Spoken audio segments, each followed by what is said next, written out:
कुछ और नाम हम घोषित कर रहे हैं, जिसमें कि विधानसभा धनौल्टी से अमरेंद्र बिष्ट, राजपुर रोड से श्रीमती डिम्पल सिंह जो कि एससी कैटेगरी के लिए रिजर्व है सीट, ऋषिकेश से डॉक्टर राजे नेगी, भगवानपुर जो कि एससी रिजर्व है से श्री प्रेम सिंह,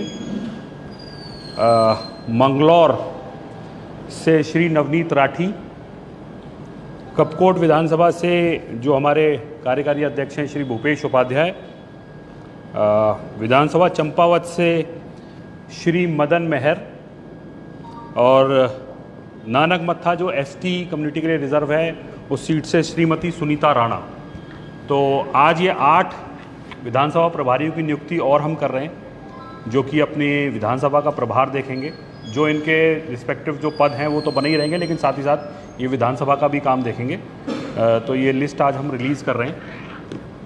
इस विषय में अगर आपके कोई सवाल हो तो ले सकते हैं।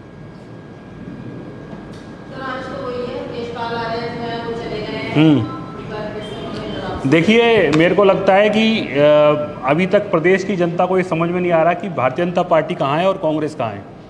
5 साल जो व्यक्ति पहले कांग्रेस में रहता है वो 5 साल भारतीय जनता पार्टी में रहता है, फिर कांग्रेस में जाता है। तो मेरे को तो लगता है कि इनको एक दोनों भारतीय जनता पार्टी और कांग्रेस को मिलकर एक पार्टी बना लेनी चाहिए उत्तराखंड में कम से कम, और उसका नाम भांग्रेस रख देना चाहिए, जिससे लोगों को भी समझ में आ जाए कि कम से कम ये लोग हैं जिनको हमें वोट देना है और जिनको सरकार बनानी है नहीं बनानी। क्योंकि 5 साल एक विधायक एक मंत्री रहता है जिसको कि विपक्षी पार्टी 5 साल तक कोसती है कि इन्होंने काम नहीं किया, भ्रष्टाचार किया है, और उसके बाद जैसे ही 5 साल खत्म होते हैं तो वो व्यक्ति जैसे फिर से उसी पार्टी में आ जाता है। जैसे ये आर्या जी भी हैं, ये पहले 5 साल कांग्रेस में रहे, तब भारतीय जनता पार्टी ने इनको 5 साल तक इनको कोसा, इनको बोला कि भ्रष्टाचार किया, इन्होंने खूब भ्रष्टाचार किया है, और 5 साल खत्म होते उनको अपनी पार्टी में सम्मिलित कर लिया, उनको विधायक का टिकट दे दिया, फिर उसके बाद उनको मंत्री बना दिया।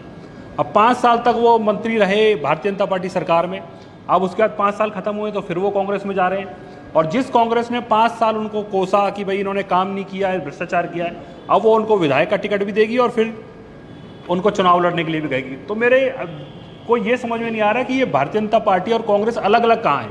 ये समझने की आवश्यकता है उत्तराखंड की जनता को कि ये दोनों एक ही हैं और दोनों हाथों से केवल ये प्रदेश को लूटने का काम कर रहे हैं।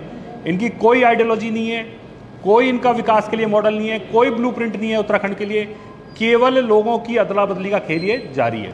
कांग्रेस में वापसी, ये कांग्रेस का बड़ा दांव आप मानते हैं? और दूसरा कि हरीश रावत ने दलित चेहरे की बात कही थी, तो क्या वो ये वही दलित चेहरा होगा? देखिए, हमारा ये मानना है ये दाव तो कुछ नहीं है, क्योंकि जिस व्यक्ति को आप 5 साल तक ये कह के कोसते रहे कि इन्होंने भ्रष्टाचार किया है, काम नहीं किया, अब उसको आप अपनी पार्टी में ला रहे हैं। किस मुंह से वो ला रहे हैं ये तो उनको जवाब देना चाहिए। साथ ही साथ जब दलित चेहरे की बात जो हरीश रावत जी कर रहे हैं, हमारा ये मानना है कि किसी भी पार्टी को जो चुनावों में जारी है उसको अपने मुख्यमंत्री पद का चेहरा घोषित करना चाहिए। हम कांग्रेस से भी ये डिमांड करते हैं कि वो अपने ऑफिशियली अपने पार्टी के जो मुख्यमंत्री चेहरा है उसको घोषित करे, और वो उनका पार्टी का अंदरूनी मामला कि वो किसको घोषित करते हैं, लेकिन हमारा ये मानना है कि घोषित किया जाना चाहिए, जिससे लोगों को समझ में आए कि वो कौन व्यक्ति होगा जिसके नेतृत्व में प्रदेश चुनाव लड़ेगा, पार्टी प्रदेश में चुनाव लड़ेगी। साथ ही साथ कौन व्यक्ति होगा, अगर वो पार्टी जीतती है तो कौन मुख्यमंत्री का चेहरा होगा। सर, भाजपा और कांग्रेस में लगातार बदल के जो राज्य शुरू हो चुके हैं, कई बड़े नेता कांग्रेस में शामिल हो रहे हैं, भाजपा में। क्या आम आदमी पार्टी में भी कोई बड़े नेता आने की आशंका लगी? देखिए, मैंने आपको बताया कि हम CCC का फॉर्मूला लगातार बनाए रखेंगे। किसी भी ऐसे व्यक्ति को जिसपे कि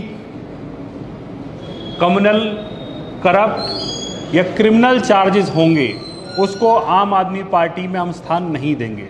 कोई भी ऐसे व्यक्ति जिसके ऊपर ये चार्जेस हैं, आम आदमी पार्टी का हिस्सा, आम आदमी पार्टी के टिकट नहीं देंगे। ये बिल्कुल स्पेसिफिक है, बिल्कुल सीधा सीधा फॉर्मूला है।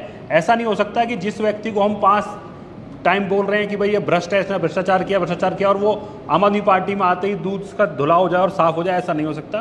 तो हमारा ये मानना है कि जिस भी व्यक्ति के ऊपर ये 3C का फॉर्मूला लागू होगा वही आम आदमी पार्टी का हिस्सा बन सकता है। देखिए, हमारा फिर कहना है कि सभी लोग, राजनीतिक दल आपस में संपर्क में रहते हैं, लोगों से बातचीत होती रहती है, लेकिन ये जो CCC का फॉर्मूला है लगातार बना रहेगा और किसी भी हालत में किसी भी करप्ट व्यक्ति को, क्रिमिनल व्यक्ति को, कम्युनल व्यक्ति को आम आदमी पार्टी स्थान नहीं देगी।